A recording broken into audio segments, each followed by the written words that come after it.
Hey folks, I'm going to show you how I like to do a photocopy transfer. Here's my photocopy here on the left. You can see I already cut out a cute little fishy here.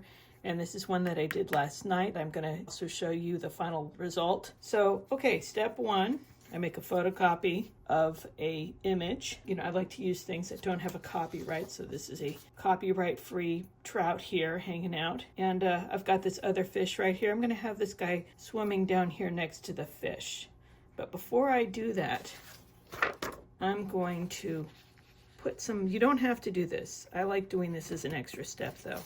I like to have some paint underneath the image because if I put the paint on later, I'm using watercolor, which doesn't go on top of glue very well. But if I put the watercolor down first, then it will be under the transfer. I'm just gonna put some blue down. I'm gonna put a little bit of, make it a rainbow trout.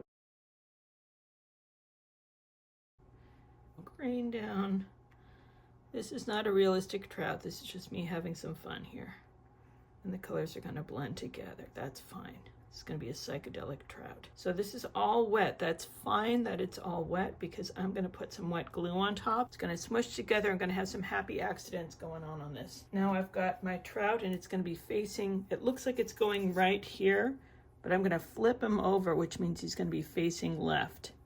If I want him to face right, I could take a photo of him and I can flip him horizontally. I have another video that shows you how to do this.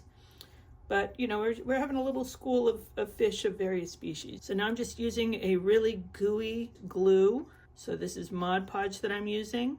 You can also use acrylic medium. I like golden acrylic soft gel. So you want to make sure that the whole thing is covered in glue, and I try to avoid getting any glue on the back. You want it all to be on the printed side. Now I'm going to flip the whole thing over, and it can go straight on that wet paint. And then I'll go smear, smear.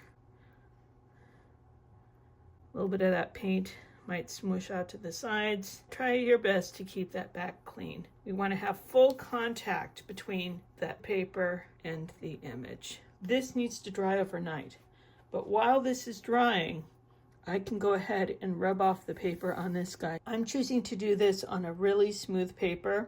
You can do this on Bristol board, on a hot press watercolor paper. I like a fairly heavy paper that's not going to fall apart, but also doesn't have any sort of texture to it, so that image can really bind to the paper. So I am dipping my fingers in some water and I'm patting it all over that fish, and you can see it almost immediately becomes translucent. And now that that's translucent, now I can begin to rub. I can rub and rub. If this wears out my fingers, I can also use a sponge with a scrubby side. Just be careful that you don't scrub it so hard that you lose the image. But you can see how that's just coming off.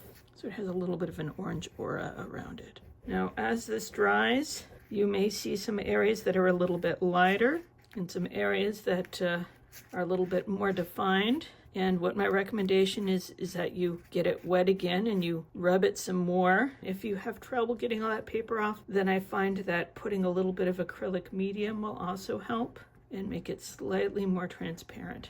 Some of it does come up. Here it is. This part did not attach. So here's what it looks like after I've wiped it off with a paper towel. And any little extra bits you can wipe off once it's completely dry, and then you can keep adding more and more stuff to it. It does have a little bit of that orange aura, but you know, if you paint around it, you can cover up that orange, and I don't think that's necessarily going to be a detractor. All right, I hope you enjoy this and you try it on your own.